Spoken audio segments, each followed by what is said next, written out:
Lecture du livre du prophète Osée. Ainsi parle le Seigneur. Mon épouse infidèle, je vais la séduire. Je vais l'entraîner jusqu'au désert, et je lui parlerai cœur à cœur. Là où elle me répondra, comme au temps de sa jeunesse, au jour où elle est sortie du pays d'Égypte. En ce jour-là, oracle du Seigneur, voici ce qui arrivera. Tu m'appelleras mon époux, et non plus mon Baal, c'est-à-dire mon maître. Je ferai de toi mon épouse pour toujours. Je ferai de toi mon épouse dans la justice et le droit, dans la fidélité et la tendresse. Je ferai de toi mon épouse dans la loyauté, et tu connaîtras le Seigneur.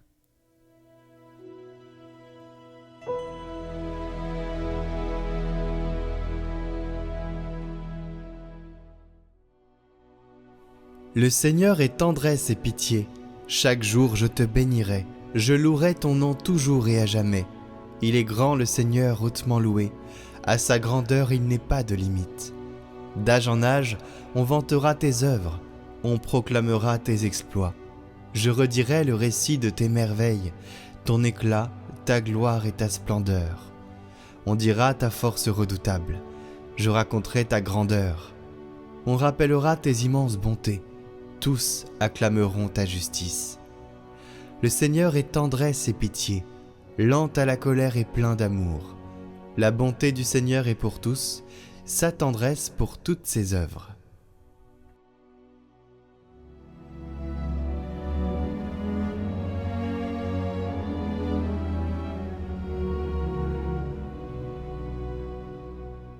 Évangile de Jésus-Christ selon saint Matthieu.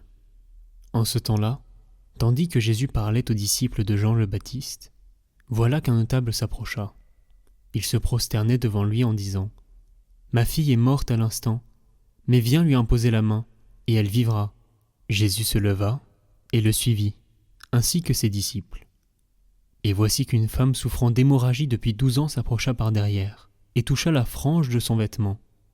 Car elle se disait en elle-même : « Si je parviens seulement à toucher son vêtement, je serai sauvée. » Jésus se retourna et, la voyant, lui dit : « Confiance, ma fille, ta foi t'a sauvée. » Et, à l'heure même, la femme fut sauvée.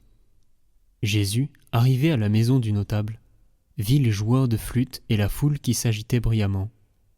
Il dit alors : « Retirez-vous, la jeune fille n'est pas morte, elle dort. » Mais on se moquait de lui.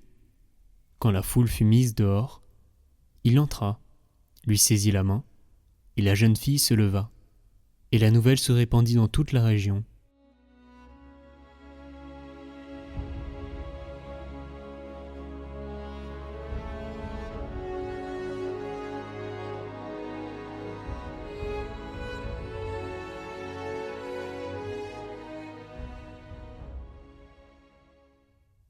Dans l'évangile de ce jour, il y a une femme qui saignait depuis 12 ans.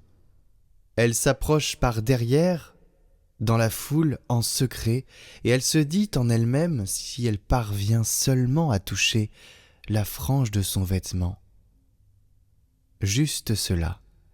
Elle ne demande pas publiquement, elle n'a pas élaboré de discours, elle n'a aucun mérite à faire valoir, mais elle tend cette main vers la frange d'un manteau, et Jésus se retourne. Il l'a senti, cette foi discrète, presque honteuse, qui n'osait pas se montrer, et c'est précisément elle qui l'appelle grande. « Ta foi t'a sauvée », dit-il. Saint Hildegarde de Bingen entend le Seigneur dire « Ceux qui me touchent par leurs gémissements et leurs larmes, m'embrassant avec joie dans un élan sans retenue, ceux-là sont comme des fleurs. Dès qu'ils sentent que je suis là, aussitôt ils se réjouissent en moi. » La foi discrète de cette femme dit quelque chose que nous n'osons pas formuler. Le cœur du Christ déborde d'amour, et il suffit d'effleurer ce cœur qui veut donner en abondance pour en recevoir, et en recevoir dans la plénitude. Le prophète Osée l'avait annoncé sous une autre forme. Et il disait : Dieu entraîne son épouse au désert, lui parle cœur à cœur, la fait répondre comme au temps de sa jeunesse. L'intimité avec Dieu se joue souvent là où nous ne regardons pas. Pendant ce temps, dans le même évangile, un père se prosterne. « Ma fille est morte, mais viens, et elle vivra. » Quelle est cette parole ? Jésus arrive, voit la foule en pleurs, et dit « Elle dort ». Alors on se moque. Et cette moquerie est révélatrice pour ceux qui savent déjà, ceux qui ont déjà conclu, ceux pour qui la mort est le dernier mot et ne peuvent pas voir ce que Jésus voit. Il les met dehors. Il entre, saisit la main de la jeune fille et elle se lève. Elle dort. Jésus parle ainsi de la mort parce que pour lui la mort est traversable. Ce que la foule appelle faim, il l'appelle sommeil. La foi ressuscite ce que le monde enterre. Elle ressuscite les relations mortes, les espérances abandonnées, les cœurs que l'on croyait définitivement fermés. Le Seigneur est tendresse et pitié, lent à la colère et plein d'amour. Sa bonté est pour tous. Alors, chers amis, l'enseignement de ce jour nous montre que la foi nous rend vivants. Elle nous attache à la vie d'une manière particulièrement forte, parce qu'elle nous attache à ce Dieu qui est un Dieu d'amour et un Dieu de vie. Plus nous aimons Jésus, plus nous avons la foi, plus nous sommes en communion avec son cœur. Et c'est justement aujourd'hui que débute le parcours d'été, cette retraite spirituelle avec saint Alphonse de Liguori, en partenariat avec Clavès de la Fraternité Saint-Pierre. Cette retraite sera sur l'art d'aimer Jésus. Justement, nous vous proposons ces méditations quotidiennes de 3 minutes. Vous pourrez les recevoir par mail si vous vous inscrivez au parcours qui est en lien en description, mais ils seront postés tous les jours sur la vidéo du jour. Puisse le Seigneur nous accompagner dans nos vacances, dans notre travail pour ceux qui continuent à travailler, mais qu'ils mettent quand même notre cœur en retrait, dans le repos et dans le ressourcement, et qu'il bénisse nos temps en famille, nos temps avec nos amis, et qu'il nous permette peut-être parfois de nous repositionner pour avoir la force d'accueillir l'année qui vient. Seigneur, nous te confions ces vacances, nous te confions ce temps de repos, ce temps d'été où nous sommes amenés à vivre quelque chose de particulier. Bénis-nous, Seigneur, bénis nos familles, bénis nos amis. Au nom du Père et du Fils et du Saint-Esprit. Amen. Tout mon être cherche d'où viendra le secours. Mon secours est en Dieu qui a créé les cieux. De toute détresse, il vient me libérer. Lui, le Dieu fidèle de toute éternité. C'est par ta grâce que je peux m'approcher de toi. C'est par ta grâce que je suis racheté. Tu fais de moi une nouvelle création. De la mort, tu m'as sauvé par ta résurrection. Tu connais mes craintes, tu connais mes pensées.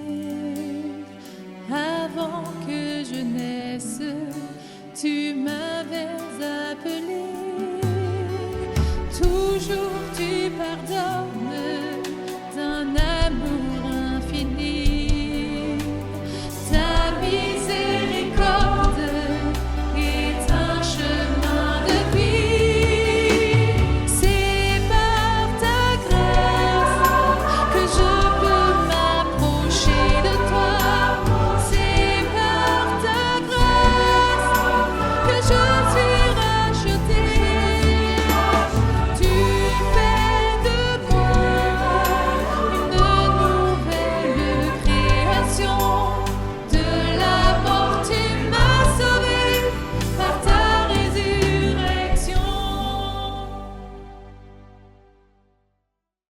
de suite votre parcours d'été, l'art d'aimer Jésus. Dans chaque épisode, nous commencerons par méditer un court extrait des écrits de saint Alphonse de Liguori. Viendra ensuite un commentaire simple et concret avant de finir par une prière. Bonne méditation. Lundi 6 juillet, aimer Jésus-Christ. Aimer Jésus-Christ, notre Dieu, notre souverain bien et notre Sauveur, c'est toute la perfection, toute la sainteté. Jésus lui-même nous l'a dit. Celui qui m'aime sera aimé de mon divin Père, car le Père lui-même vous aime parce que vous m'avez aimé. Les uns, disent saint François de Sales, mettent la perfection en l'austérité de la vie, d'autres en l'oraison, d'autres en la fréquentation des sacrements, d'autres en l'aumône. Tout cela se trompe. Il n'est point d'autre perfection que d'aimer Dieu de tout son cœur. Cet été, saint Alphonse de Liguori nous enseignera l'art d'aimer Jésus-Christ. En s'appuyant sur la Sainte Écriture, sur les écrits et l'expérience des saints, il nous replace face au véritable but de la vie chrétienne, donc de notre vie tout court. Rien ne compte plus que d'aimer Jésus, rien d'autre n'apporte le bonheur que d'aimer Jésus, rien d'autre ne peut donner sens à notre existence que de l'orienter vers Jésus. Mon amour, c'est mon poids, disait saint Augustin, qui écrivait encore « Aime et fais ce que tu veux ». C'est l'intention de charité qui donne sens aux actes. Si tu te tais, tais-toi par amour, ajoute saint Augustin. Si tu parles, parle par amour. Si tu corriges, corrige par amour. Si tu pardonnes, pardonne par amour. Est au fond du cœur la racine de l'amour. De cette racine, il ne peut rien sortir que de bon. Au long de ces 2 mois d'été, nous serons donc accompagnés par saint Alphonse pour apprendre ou réapprendre à aimer Jésus. Ce parcours est tout simple, léger comme l'atmosphère des vacances, mais riche comme la doctrine des saints. En 3 minutes par jour, que nous vous recommandons de continuer par 10 à 12 minutes de prière silencieuse, avec la méditation du texte de saint Alphonse et par exemple de l'évangile du jour, nous vous proposons une vraie retraite qui vous suivra partout dans vos pérégrinations estivales. Choisissez le bon cadre de lieu, de temps, pour écouter chaque jour ce court audio, méditer le texte de saint Alphonse et ou de l'évangile, et vous lancer dans la prière du cœur. Vous pouvez aussi imaginer de prendre ce temps à plusieurs, en couple ou en famille, à condition d'y cultiver le recueillement indispensable pour découvrir l'art d'aimer Jésus. Commençons ensemble dès aujourd'hui, en nous lançant dans un temps de cœur à cœur avec Dieu, avec cette belle prière empruntée à saint Alphonse. Ô Dieu de tout amour, ô Seigneur des cieux d'en haut, vos traits sont si doux, si gracieux à regarder, qu'un seul regard serait une béatitude ineffable. Vous êtes béni, vous êtes le seul, l'unique qui peut combler mon cœur de son amour. Ô beauté suprême et splendeur infinie, ô source intarissable et océan de délices, ô vie qui me fait vivre ma véritable vie d'en haut, je vous donne, Seigneur, mon amour tout entier. Amen.